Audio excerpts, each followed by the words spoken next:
عن تونس. جميل. لأنها هي اللي بدأت طبعا مسيرة الثورات المباركة. عز لأم محمد وفتاها، عز لتونس أرضها وسماها،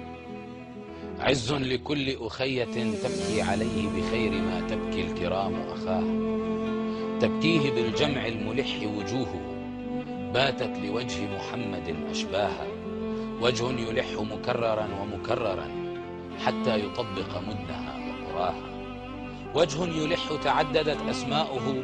أفدي أساميهم ومن سماها،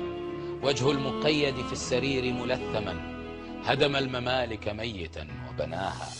أنت الشهيد وأنف غيرك راغم وجد المنية مهرة فعلاها، ورددت صفعتهم بأخرى أصبحت تجتاح أقصاها إلى أقصاها، وفى محمد بن منوبية بديون قوم قل من وفاها، وفى محمد بن منوبية سلمت يداه سيدا ويداها سلمت يداه سيدا لمصيره لم يرضى للنفس النوار نباها، حي الشهيد وأمه وبلاده فبهم يبين ضلالها وهداها، حي الذين غدت خطاهم سنة للعالمين فطاب من أحياها، حي الجموع أتت لتلقى موتها يوم القتال فخاف أن يلقاها، حي الأكف العاليات كأنها عمد السماء تمايلت لولاها، حي الأكف أتت بكل غريبة كالأنبياء إذا شفت مرضاها، فالشمس تمكث فوقها لتحسها والريح تبطئ بينها لتراها، قد أمسكت بزمانها من عنقه لم تخله إلا وقد أرضاها،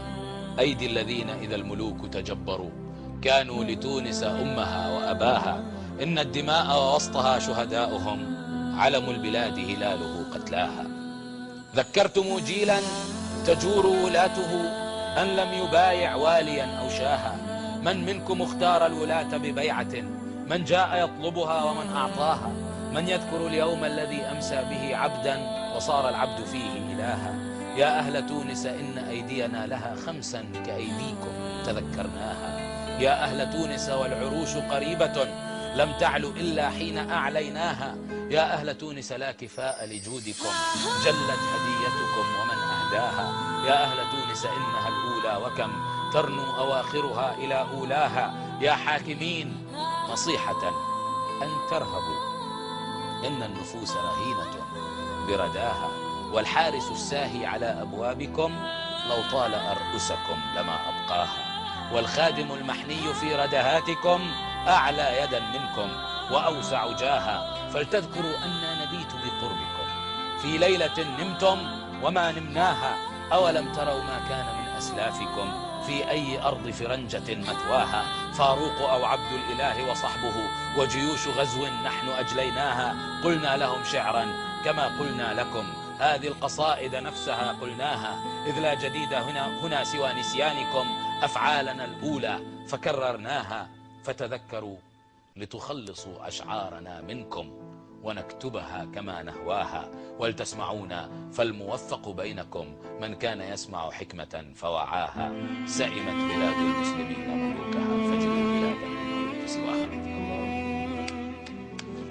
سئمت بلاد المسلمين ملوكها